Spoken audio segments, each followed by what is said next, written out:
So it's been a couple days since I've done another podcast update and message. Let you guys know that I've been working on doing another project now that I've kind of been called to do, and it's been coming along really good. Last couple days, I've been spending some time writing a book. Um, it's a short book. It's not going to be very long. I want it to be a book that people can pick up and they can sit down and they can read maybe in 2 hours or something like that. Just go through the whole thing quickly, but to get an important message out there.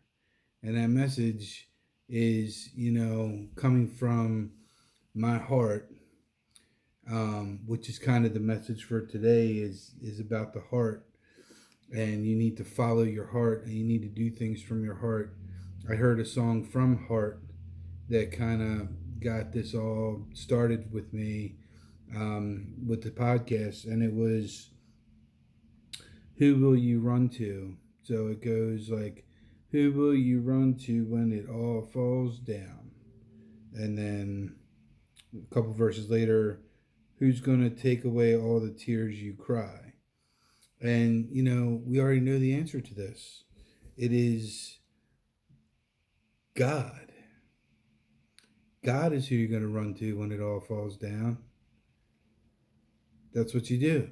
When it all falls down, all comes crashing down on you, who do you go to? Who do you run to? Run to God. And who's going to take away your tears? God's going to take away your tears. So, you know, it's important, I think, for people to realize that there's so many people in this country who just have this feeling that because they're a quote unquote good person, that they're gonna wind up getting into heaven. And there's a lot more that goes into it than just being a good person. I think the reality is, the unfortunate reality is that there's a lot of people out there who think they're going to go to heaven that actually are going to wind up somewhere else. And we all know where the else is. Um, and it's because not because they're bad people. That's why I don't want to mix this up and say 95% of the people in the world are bad. They're not bad. There's a lot of good people out there who are just, we'll call it, lost or confused or just like lost sheep. They're just like, like God's a shepherd and it's just sheep that have gotten out and they're running around and they don't know where they are or what they're supposed to do or what's going on. And, you know, the shepherd is there and he's looking for them and he's finding them one by one. But, these sheep need to realize that the shepherd's looking for them before the shepherd can find them. And that's part of the problem, is that there's just so many people out there who think that just because they go to church on Sunday and drop a donation in the collection plate and sing the songs, and go out and be a good person, that they're gonna go to heaven. I mean, they're not. They're not. They're not. You have to take it to the next step. And the book that I'm writing is explaining that, in order to get into heaven, there's certain things that you need to do according to the Bible. According to the Bible, it's in there. It's biblical. I'm not making this stuff up. There's things that need to happen. I mean, basically, you need to be saved. And there's several different ways you can be saved, but just say for the sake of argument, you need to be saved. And then what do you do once you're saved? What do you do with your life? Do you just keep living it the way you're living it, just doing what you want to do when you want to do it, how you want to do it, because it feels good and give in to your desires and do whatever, your mind tells you that this is good, so do it? Or do you surrender yourself over to God and say, I want to live my life like Jesus, and I want to be like him, and I want you to show me how to do that, and I want you to help me do that so that I can live life the right way and treat people the right way, that the way that I would want to be treated, and live, and then live your life like that, and show your obedience and show your loyalty, and show all that to God, that what is important to you, and speak from the heart. This all needs to come from the heart, and the Holy Spirit who's in your heart, will help you as you go on this, we'll call it a spiritual journey with Jesus. You're going to go on this journey with Jesus, and people who wake up and people who realize that the time to go on this journey is now, while you're here on earth, because we're here on earth because we're auditioning our lives for God. That's what we're here for. We're here as an audition to God, to show him and to prove to him beyond any reasonable doubt that we are worthy enough to be in heaven. That's what we're here for. And that's what all this is about, this experiment that we call life. Most people don't want to think that deep, unfortunately. And most people have things to get in the way of them believing that something else is actually in control of their life other than themselves. And that is their own egos and their own pride, their own self-pride. And that is what keeps a lot of people away from the faith and from believing that God controls everything, and from being able to surrender fully yourself over to God. The other cool thing in the book, and another big reason why I wanted to write the book, was because it gave me an opportunity to finally tell my story. How was it like for me growing up as a kid, to being a teenager, to going to college, to getting my first couple jobs, to working, and to getting into real estate, and to making some serious money, and to getting into more drugs, and getting into more problems, more money, more problems, so it was definitely getting into that, and just making a ridiculous amount of money, but not have but almost worshiping money as an idol instead of God. I loved money, and that was what I was all about. It was all about money, and that proved to be not the right thing to worship, and but it took me going through, we'll call it a couple falls, a couple, not just one, a couple falls from grace, to realize that the person I needed in my life to pick me up from everything was God. And I got to the point where it was so deep, dark, and depressing that, I just thought there was no way out. I thought there was no way out of my problems and that things were only going to get worse and worse as they were getting worse every month. And I was still in a decent position financially because of all the money I made. I'd put stuff away, but I could see that my money had really gone down. Like I wasn't making like anything for like a 6 month period of time, which is kind of scary. You go from making, you know, 750 to $800,000 plus really a little bit more because do a couple of flips of properties, make like 50 grand a piece on those. Now you're looking maybe like 850 to $900,000. For a year in income, and you go from that and imagine for yourself making that kind of money, what kind of life you would have, and imagine what type of house you would have, and what type of um,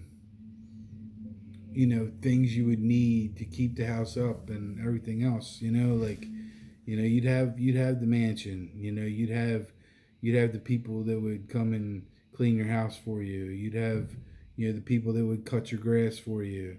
You know, I even had a guy come into my house to make me fully custom suits and shirts and pants and jeans and shoes, with my signature on the sleeves of the shirts. I mean, I don't even know to this day. One of his secrets was he never let me know how much I really paid for everything. I just kept buying it, and it was just more and more and more. And to go from that lifestyle to getting to a period of your life where you weren't making any money for 6 months, um, was pretty devastating.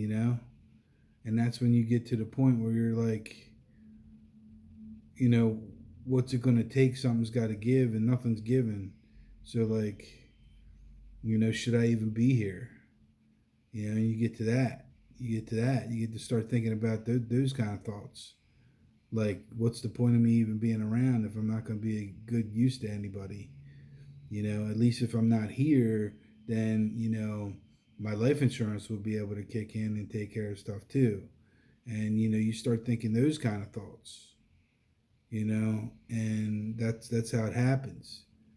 And, there was just so much more involved in having to go to psychiatric facilities, um, into mental hospitals, being misdiagnosed with mental health problems, being given over medicated on bad medication that you didn't need. And I mean, there's so much more to the story, but it was an up and down story. It was a long road, and but at the end of it, I went and I went outside one night, and I looked up at the sky, and I just said, God, I said, if you are effing real, then you need to fix me, and you need to heal me, and you need to fix my finances, and you need to fix my family, and you just need to fix everything. Heal me completely. And I repented for everything. I said I was sorry for everything I've ever done. Um, Even stuff I didn't even know that I did that was wrong. And I just begged and pleaded with him to just save me and just fix me and just heal me. And,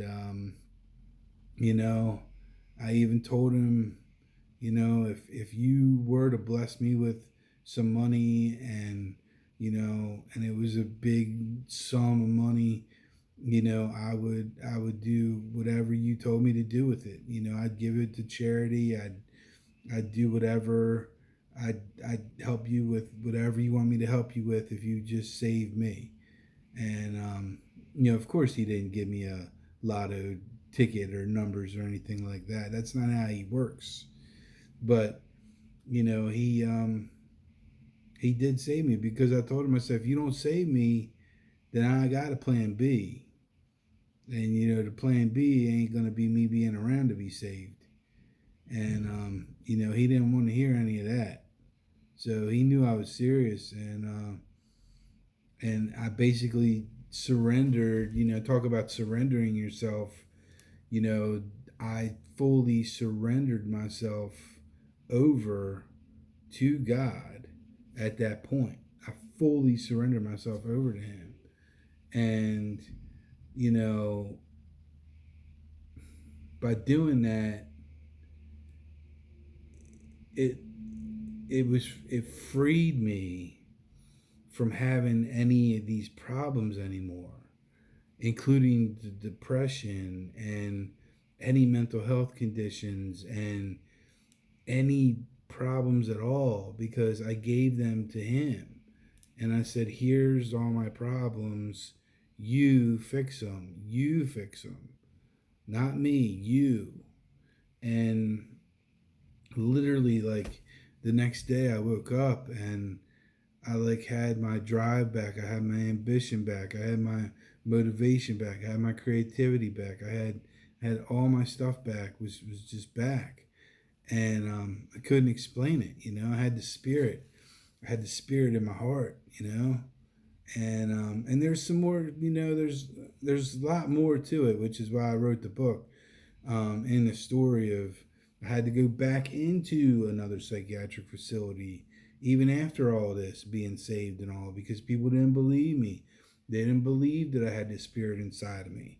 The psychiatrist didn't believe me that God had saved me and made me, an example, to be able to be a testimony for Him, a real life walking testimony for Him about how He works in people and how He can save people. And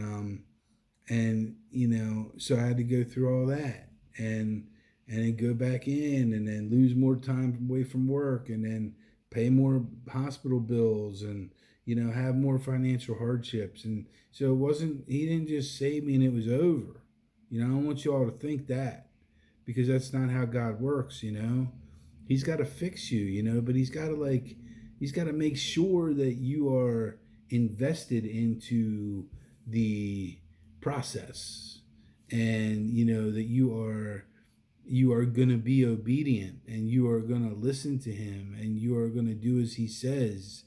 And I had Him talking to me the whole time I was in that psychiatric facility, telling me not to be worried, not to be afraid, telling me Bible verses that I didn't even know.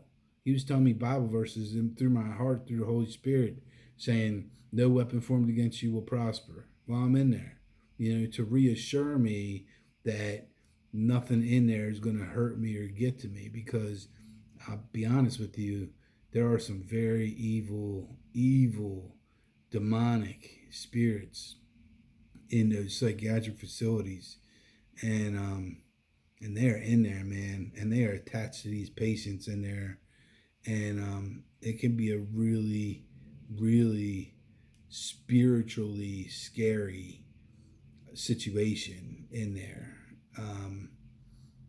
like really scary. And I talk about that. Obviously I talk about that in the book, and then I want to try to walk through, like, okay, so now that there is a heaven, now that there is a hell, and now that that what you're doing right now probably isn't enough to get into it, well, what do you have to do to get into it?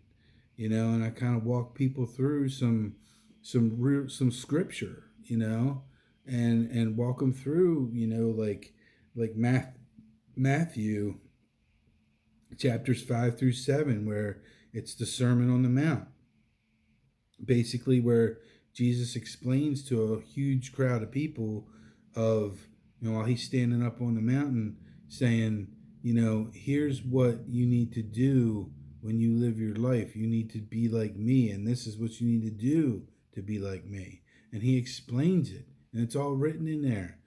So I actually have that put into the book, because it's that important that people need to read that and pay attention to what it says. And then it talks about a little bit about baptism and getting baptized after you've been saved, and surrendering. It's part of surrendering yourself over to the Lord is to show him that you're surrendering yourself over to the Lord, to be baptized in water. And that's part of a ritual that you do, a spiritual ritual. And you go through that, and then you start living your life like Jesus, following the Sermon on the Mount. And then I talk about how you need to stop living in this world. And this is what's hard for a lot of people, is because they don't want to give up what they have. They're comfortable. And a lot of people are just too comfortable with the way they live. And they live in this world, in this flesh, sin-driven world that is full of nothing but distractions, with cell phones and social media and computers and television and everything taking your attention away from what's important. And it's just more and more stuff that's doing it today. And it takes your attention because it's all designed to be a distraction from what's really important, which is God. God is what's important in your life. God is what's important, not all these distractions and these shiny little objects and these all these little stupid parties and stuff that we go to and all that. Like that's not what's important. What's important is God. And everything else is designed to take you away from that. And that's because who runs the earth? We talk about this in the book too. The devil. The devil runs the earth. He was an angel that was kicked out of heaven, that was sent down here. That was said, do whatever you want to do to those people on earth. It's up to them to prove if they're worthy or not to come to heaven. But they all have what it takes to come to heaven. And you just need to understand that. But if you think you can, make them an evil person, well then so be it. That's your job. You do what you're going to help me weed out. You're going to help me weed out the crowd. You're going to help me show me who I should be taking and who I shouldn't be taking, But I had the final say. That's what God said. I had the final say. So just because you think you might have somebody that you think you want to keep them, I can swoop in and I can save them whenever I want, And that's what happened to me. I mean, the devil had me. He had me in depression, wrapped and locked up in chains, and just in tight bondage chains, and just like didn't see a end to it. I didn't see a way out of it. There was no way out. There was no way out except for God. And God saved me when I cried out to him, as he'll save you. So talk about how you need to stop living in this world full of distractions and nonsense. I feel like my grandmother saying that. Nonsense. And live in the world of the Spirit. So leave the world of the flesh and move to the world of the Spirit. And live with God. And live with Jesus through the Holy Spirit. If you choose to live like that, you'll start doing the right thing. You'll start making better decisions. And then he'll start giving you more wisdom. He'll start giving you more knowledge. He'll start giving you more clarity. He will provide for you. Financially, he'll provide for you. He'll provide food for you. He'll provide shelter for you. You will be taken care of. You'll become one of his people. And you'll become one of his sons. Or you'll become one of his daughters. I'm one of God's sons. He loves his sons. He loves his daughters. And he'll do anything for them. Just like they'll do anything for him. That's how tight that relationship gets. And the tighter it gets, the more your life gets easier. And you get to live in more of a peace like, tranquil state. Like a Zen like state of just peace and serenity and joy and happiness. Pure joy and pure happiness that you never even felt before. That's what comes with this transformation, with going on this journey, going on this walk with Jesus and this walk with God. That's what awaits you. It is the true feeling of heaven on earth. That is what it is. It's feeling just like it's heaven on earth. And that can be felt by every single person that is on this planet if they just follow the steps, the short, simple steps that I put together in this book. That's what it's all about. It's only going to be like 44, 45 pages. It's not going to be a major, huge book, but God said to me, who said it has to be 100 pages? Nobody said it had to be 100 pages.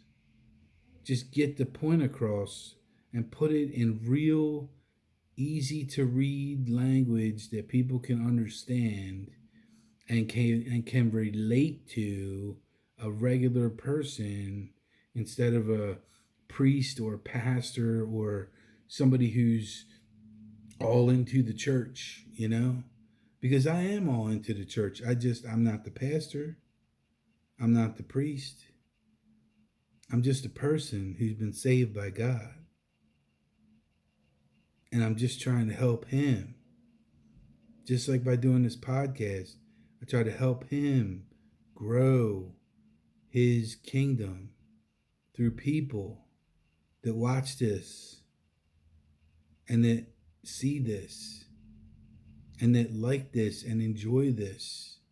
And hopefully they will share it with their friends and their family so more and more and more people can start to see this. And, that's really what it's all about. And that's why when I started, I don't make any money for this podcast. This isn't why I do this. I do this because I want to grow as many people for God as I can.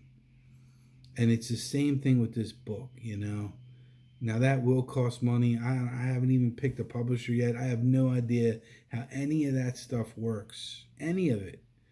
But I have prayed about it.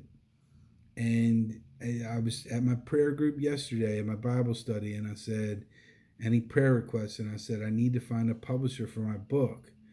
And two people in there were like, well, did you call this guy? Because I know he wrote a book. And they both said the same guy.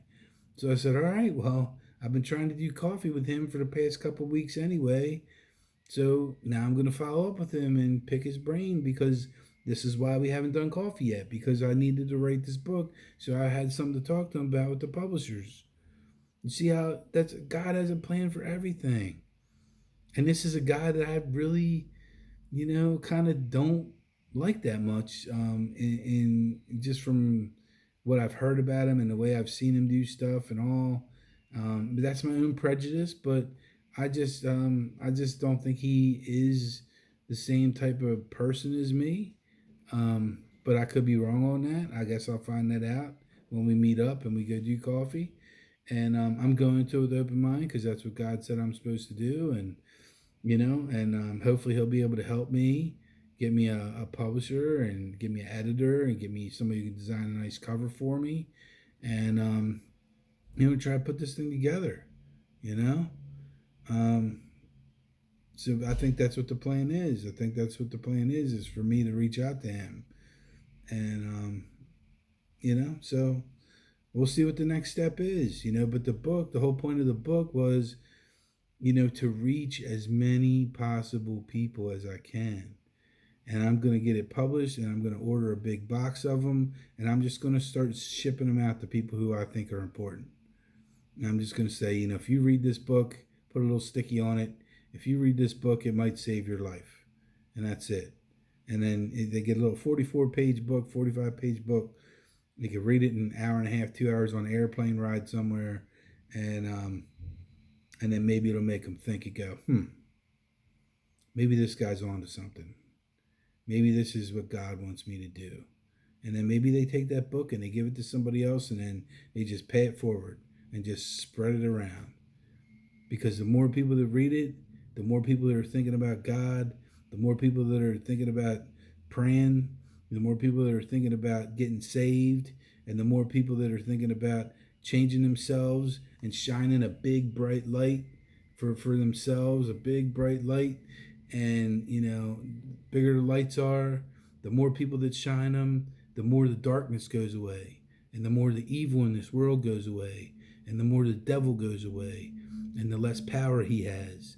And we can take this back, and we can shine our lights, and we can be out there and be positive people. But you got to wake up, and you got to pay attention to what's really going on out there, because it is really going on. It is. There's a spiritual war going on.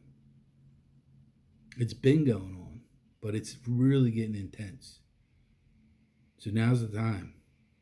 So when you see this book, pick it up. And I'll do another post. I'll show you once I get it. But pick the book up, read it, share it.